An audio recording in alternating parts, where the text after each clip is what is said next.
Renato Augusto, a torcida ficou com um ponto de interrogação. Por que o Renato Augusto não estava hoje, Fernando? Pô, você pergunta para os outros, hein? Argumento é pouco. Um jogo clássico, primeiro que é clássico, né? É um derby, né? Então é um jogo disputado. Aí você falou que tiveram mais posse de bola, né?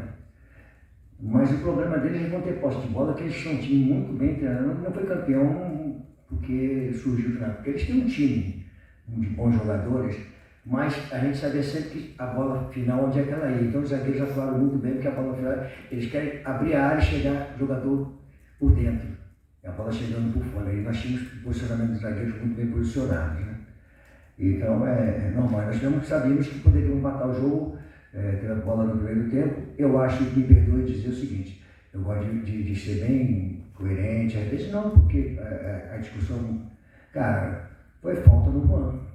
Ontem o Botafogo reclamou de uma situação de falta de ataque e terminou no gol. Falta é falta. Não existe uma outra regra de futebol. Falta é falta. Não existe a falta que eu acho que é o que não é. Falta é falta no jogo, né? Então, aí, mas também ele não deu só aquela, não deixou dar aquela no ano, deixou de dar algumas faltas dentro do jogo que existiram, porque é a maneira dele tentar. O Rafael também, Cláudio, é a mesma coisa. Não sei se é uma hora da CBF para deixar o jogo, ter mais jogo, mais tempo de jogo, então ele deixa as faltas que eles acham que deixa seguir. Eu acho que falta é falta, o que não é falta não é falta, e coibir a violência são os árbitros do campo que não coibir as faltas mais violentas, eles têm que dar a rigidez que merece, né? Eu acho que foi um clássico igual, né? E o Corinthians entrou no clássico externamente já perdendo. E você não entra com o Corinthians perdendo, você entra com o Corinthians sempre acreditando que vai dar certo, que vai conseguir uma vitória. Com respeito ao Renato, cara, eu já venho falando isso há algum tempo, né? E pós-jogos, a gente tem informação do departamento, do que aconteceu no jogo, o desgaste que aconteceu, o desgaste. Então, depois de uma análise interna, tá certo? E com o jogador, chegou-se a decisão que havia uma sobrecarga e que era melhor preservar o jogador de que expor para uma lesão, porque nós temos mais 17 jogos pelo Campeonato Brasileiro, diferentemente de uma Sul-Americana. Então, eu já falei isso algumas vezes, né? Então, não fui eu que decidi, não. São colegiados, são a comissão técnica, as pessoas, as informações do departamento da análise que tem pós-jogo. Todos os clubes fazem isso hoje, que é bem natural. Mas essa informação que eu tenho que passar para vocês, não existe outra informação. Todo que inventaram outra informação, ela não existe. Puxa, boa noite. Pedro Ramiro, da Rádio Bandeirantes. Hoje o Corinthians consegue um empate contra o vice-líder do campeonato, o time que é atual campeão brasileiro. E até um contraste com relação ao próprio Estudiantes no jogo da partida da terça-feira, que o Corinthians acaba levando 30 chutes a gol. O Corinthians hoje, na sua visão, é um time que oscila muito? E você acha que o Corinthians hoje foi o Corinthians do Luxemburgo? Não. O Corinthians é do Corinthians. Para jogar no Corinthians, não adianta você achar que tem um time tema técnico que vai... Não, tem que ter primeiro, acima de tudo, a história do clube carregando para dentro do campo. O Corinthians não aceita jogador que não se dedique, que não se empenhe. É diferente. Aqui no Corinthians é diferente. E num clássico, Corinthians e Palmeiras, você não perde o jogo porque o outro está melhor. Essa é a história do clássico, Corinthians e Palmeiras, do derby. Então, todo mundo achava que o Corinthians vai entrar dentro do jogo e fazer o que fizeram. Eu posso falar assim bem claro. Nós não jogamos nada contra os Estudiantes e passamos. Não jogamos nada. Certo? Mas a trave estava do nosso lado. Nós temos alguma culpa da trave estar do nosso lado, acho que no passado? Nós passamos. Entendeu? Então, chutaram 30 bolas no gol. Pô, a trave estava lá em algumas delas para nós. E aí? Tem alguma coisa que diz que é proibido acontecer isso no futebol? Agora, nós não jogamos absolutamente nada no jogo contra o... Não jogamos nada contra o São Paulo no primeiro tempo, jogamos no segundo tempo. Então, deixamos de fazer alguma coisa. Então, você pega algumas coisas que você tem referências do jogo. Contra o Flamengo, contra o Atlético Mineiro lá em Minas, contra o Atlético Mineiro aqui. Algumas coisas que você vai... Mas é um time que nós estamos aí ainda... ajustando, muitas coisas acontecendo. Então eu fiquei satisfeito pela maneira como eles entenderam hoje o que é ser Corinthians, que é jogar no Corinthians. E jogar um clássico onde não existe um favorito, a não ser teoricamente em função do momento de um clube ou do momento do outro. Mas dentro do campo não existe favoritismo. Olha aqui, boa noite, tudo bem? Me pareceu um Corinthians um tanto quanto sem criatividade. E o seu jogador, a cabeça pensante, seu melhor jogador, o seu cara mais criador estava na numerada, estava assistindo o jogo de fora. E houve aquele problema, ele foi um pivô ali daquela divergência sua e do Maziotti antes do Goiás. Ele entra 21 minutos contra o Goiás, fica no Estudiantes em campo, mas claramente ali sem conseguir jogar o jogo dele, e hoje o torcedor vem para o estádio, está assistindo pela TV e o seu melhor jogador não está no campo. Queria saber, depois desses dias todos, não ter esse jogador, o seu principal jogador, num derby dentro de casa, se houve, assim, olhando para trás, algum erro de alguém, ou se foi simplesmente o seu, ou do Bruno, ou do Renato, ou de todo mundo de maneira geral. Que análise que você faz para que o Renato, num jogo tão grande, não esteja em campo hoje? Obrigado. Camarada, é complicado, né? Deixa eu te responder com um pouco de paciência que permite, né? Quem disse que eu estou sem falar com o Bruno Maziotti ou que eu tenho um problema com o Bruno Maziotti? Quem falou para você? Quem disse isso? Alguém falou isso? Então, você falou na entrevista passada, você esqueceu. Então, quer dizer, tem algum problema? Então, pergunta o Maziotti. Tem problema agora, nós estamos internamente discutindo tudo que é do Corinthians. Qual o problema se discutir tudo que é do Corinthians? Qual o problema hoje de você entender, não só no Corinthians, os outros clubes também fazem dessa forma, entender que a exposição, através de análise, que lá o Renato não podia entrar dentro do campo. Que culpa que você quer colocar para alguém? Não existe culpa para ninguém. Acho que a nossa atuação ela foi inteligente de nós termos mais tantos jogos pela frente e preservar o jogador, o elenco. Então, quer dizer, buscar alguma coisa, um crucificar fulano, ou Beltrano, o departamento desse, o departamento daquilo, porque o Renato ficou fora, não é um pouco demais, cara? Acho que tem que ter um pouco de discernimento, de entendimento, de procurar as coisas com coerência, para poder buscar uma razão, lógica. Eu não tenho nenhum problema com o Bruno, a discussão interna, ela existe, não tem um conteúdo, é discussão de trabalho, tá certo? Então, quer dizer, é como se no Corinthians fosse proibido ter alguma coisa que é isso, aquilo outro, vão matar quem? Não tem que matar ninguém. O Renato estava na arquibancada, eu gostaria, você gostaria, a torcida do Corinthians gostaria, todos nós gostaríamos, mas infelizmente não deu, porque nós, a coisa toda, o Renato em consenso, entendeu que ele foi para jogar contra o Estudiante, foi contra o Goiás, tudo aquela necessidade ali, tá certo? De preservá-lo, de fazer aquilo, de fazer tudo, no momento certo, ele calhou de hoje não ter que jogar, cara. E aí? Quem é que vai morrer hoje? Ninguém, cara. Foi tudo um trabalho interno de comissão técnica de Corinthians, pelos departamentos que ele colocou à disposição de nós, os profissionais de capacidade que tem lá. Vanderlei, boa noite. Marco Belo, Rádio Transamérica. Vanderlei, a pressão sempre existe sobre o treinador, acho que desde que você começou na carreira você sofre com isso. Mas a pressão, especificamente agora, aumentou demais depois da partida contra os Estudiantes, que você já citou, e e depois da coletiva, que muita gente entendeu que a entrevista coletiva não definiu o que foi o jogo. Uma coisa foi o jogo, a outra a coletiva. E eu queria saber, com essa pressão aumentada, se você fica nervoso, se atrapalha o seu trabalho, ou se você não liga para isso, se você leva de boa. Como é que você lida com essa pressão quando ela é aumentada por causa de um jogo e, repito, de uma entrevista coletiva?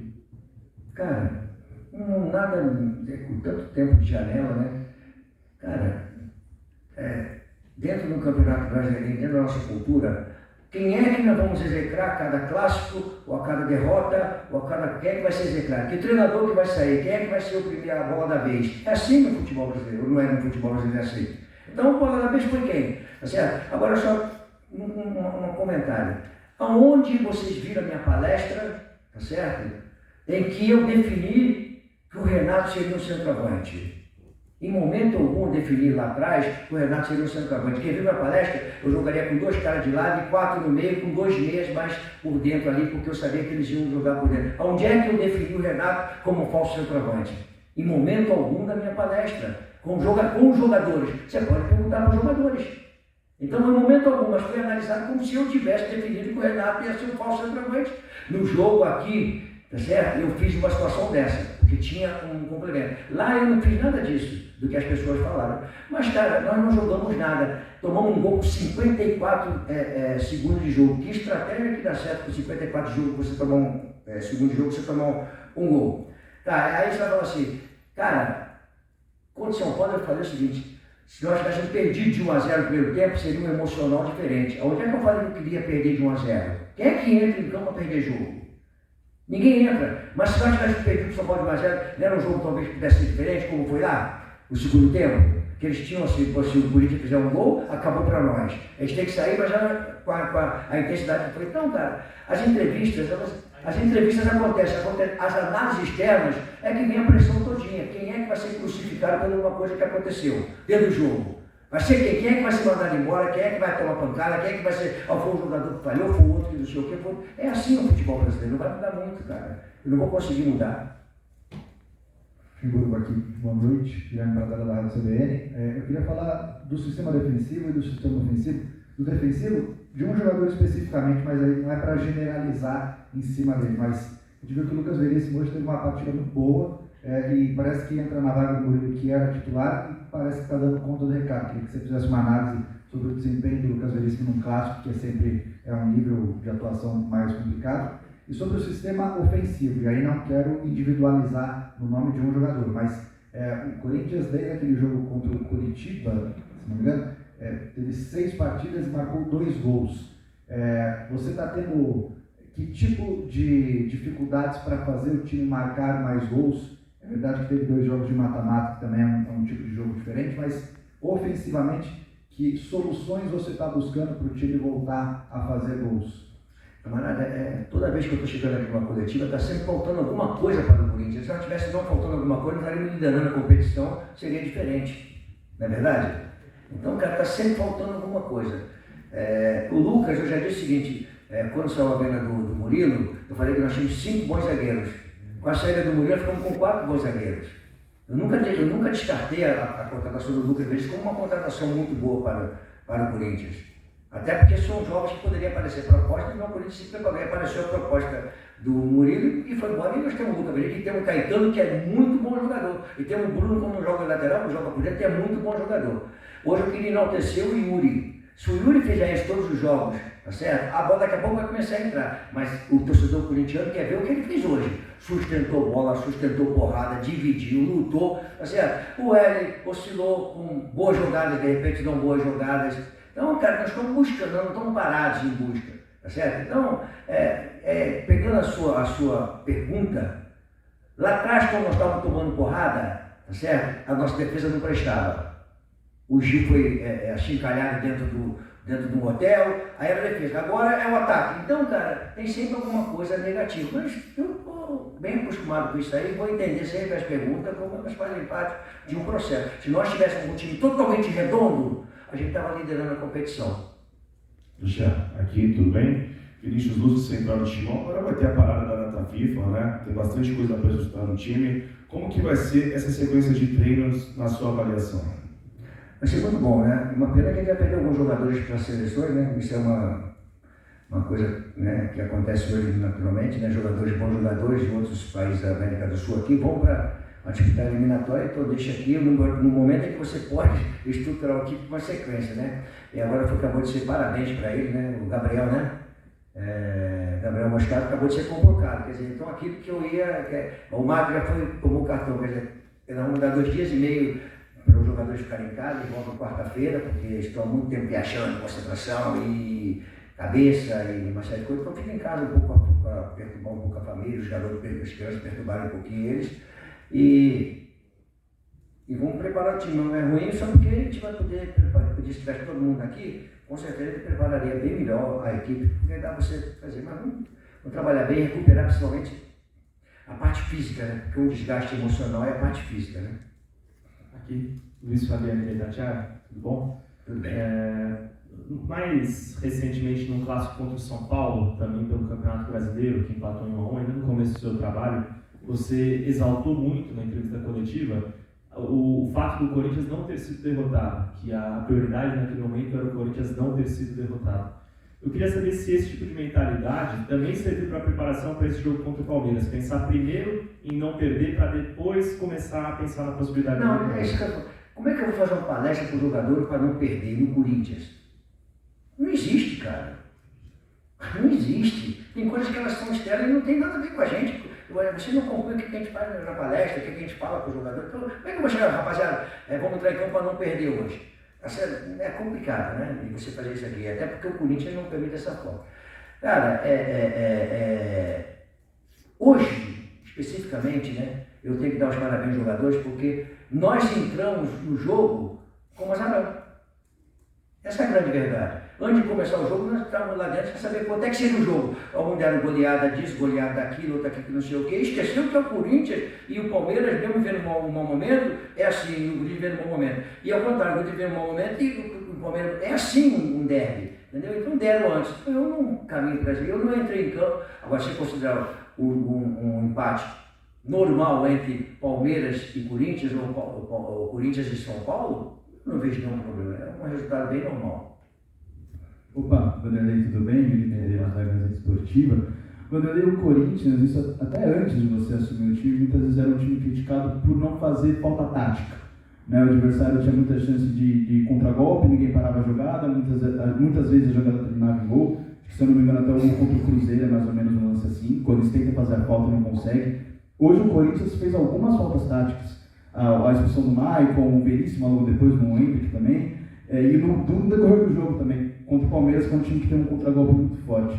Você considera positivo isso, essa atitude do Corinthians, às vezes do jogador até tomar um cartão, mas por um bem maior, por evitar um contragolpe do adversário? Como que você analisou esse aspecto do jogo? Obrigado. A falta é uma situação, ela existe dentro do jogo de futebol, não é permitido não fazer falta, e a falta tática existe. Nós já pegamos alguns jogos que eles fazem rodízio de falta, né? Então é falta que eles falam, eu fiz a falta, agora sai você, eu vou lá e faço a falta, agora vai outro lá e faz a falta, faz um rodízio, né? Quem tem que interpretar a falta, se é violenta, se merece expulsão, se foi para se tomar cartão vermelho e amarelo, é o árbitro do jogo, né?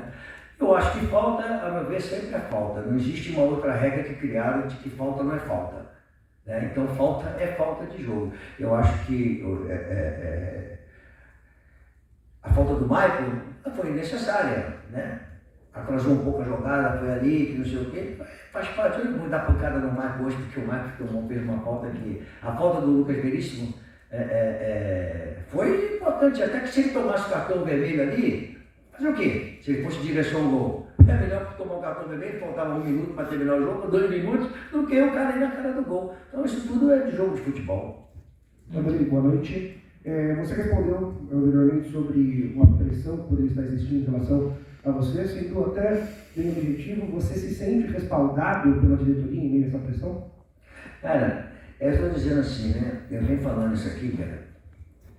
Em momento algum, essa pressão eu senti interna. Em momento algum, eu estou aqui há 4 meses conversando diariamente com o Duílio, com o Alessandro, com a comissão técnica, discutindo as coisas que de repente vazaram aí, mas tenho tido reuniões constantes com a comissão técnica para nos inteirarmos do nosso trabalho. Então, em momento algum, eu te perguntei, eu fui questionado, eu fui perguntar para eles como é que eu estava. De jeito nenhum, porque nós estamos todo dia lá.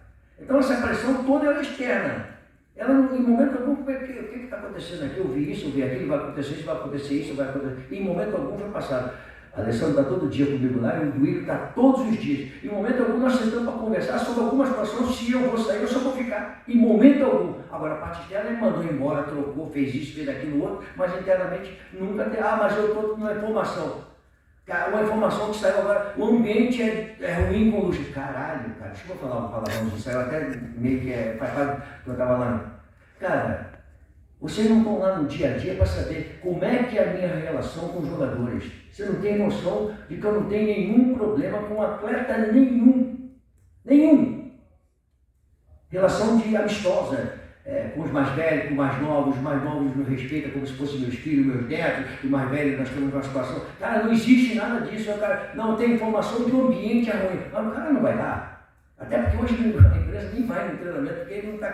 Cara, o cara não vai. A fulano, Pô, fulano falou, mas tem um fulano que interessa falar uma coisa que não vai somar nada e outros que querem falar algumas outras coisas. Ah, mas eu tenho informação. Tem informação de nada, a informação é aquela que existe mesmo. Não sai uma postura de informação furada. Eu, no momento algum, internamente na relação nossa interna com o jogador, aquele, não teve desgaste, não teve pancadaria, não teve nada, até porque eu, que digo legal, eu estou aprendendo muito com esses jovens jogadores que estão chegando agora, que é todo um processo totalmente diferente daquilo que eu estava acostumado com outros jogadores há um tempo atrás. Eu tenho aprendido com ele como aprendi com as minhas netas, diferente das minhas filhas, cara. Então a relação é muito boa entre nós. Então, em momento algum, me sentia ameaçado e, estou desconfiado, estou assim, que não sei o quê. Zero. O Luxemburgo, você que está nesse negócio há tanto tempo, né, chamado futebol, talvez desde quando nasceu, a intolerância com o treinador sempre existiu, ainda mais aqui no Brasil. Mas você acha que aumentou muito? Aumentou muito, cara. É um negócio impressionante. A cada rodada, se você é um jogo decisivo, o que você fez, o que você não fez, o que deveria fazer, então agora já está prestigiado, não sei o quê, é burro, aí vai que não sei o quê. Cara, é um negócio hoje, é uma pressão. Quem é que vai ser mandado embora numa rodada do Campeonato Brasileiro? Vamos ser coerentes. Quantos times do Campeonato Brasileiro são 20, não são? Disputam na primeira divisão, segunda divisão? Quantos vocês acham que vão disputar o título? Olha só uma pergunta que eu vou para você. Quantos vocês acham que vão disputar o título? Quantos vocês acham que vão chegar na Libertadores? Quantos vocês acham? Aí manda embora porque o cara estava perto da zona de rebaixamento. Mas, cara, ele tem time para poder sair dali?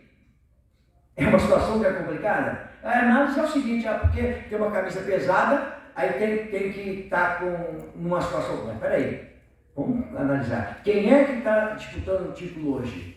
Quais são as equipes que começam o Campeonato Brasileiro, dá um start assim, quem vai disputar o título, quem vai disputar a Copa de Libertadores, quem vai chegar aqui, quem é que vai disputar a parte de baixo. Essa é a competição. Mas aí a pancada vem o seguinte, acho que aquele time ali devia estar, mas será que ele deveria estar? Tá certo? Eu gostaria, sinceramente, de estar com o Corinthians. Eu cheguei aqui, nós pegamos o Corinthians, né? Senão eu não estaria aqui. Se o Corinthians tivesse na primeira liderança da competição lá atrás, eu não estaria aqui. Já teria por que trocar. Trocaram, eu peguei e nós começamos a trabalhar, muita porrada. Nós começamos a aí com as situações, tá certo? E eu falei até antes de começar o jogo hoje, se nós estivéssemos dando derby hoje e fizéssemos a pontuação, a número de jogos, de 6 pontos, eu chegaríamos a 31 pontos. Sabe quanto é que nós estaríamos igualando o número de rodadas? Na 7ª ou 8ª posição. Essa seria a posição que nós estaríamos hoje. Mas o Sim não joga, né? Nós não ganhamos o derby, né? E estamos ali ainda buscando para cima. Obrigada, Vanderlei. Boa noite, até a próxima. Essa foi a coletiva do Vanderlei Luxemburgo após o empate contra o Palmeiras aqui na Neoquímica Arena. Até a próxima.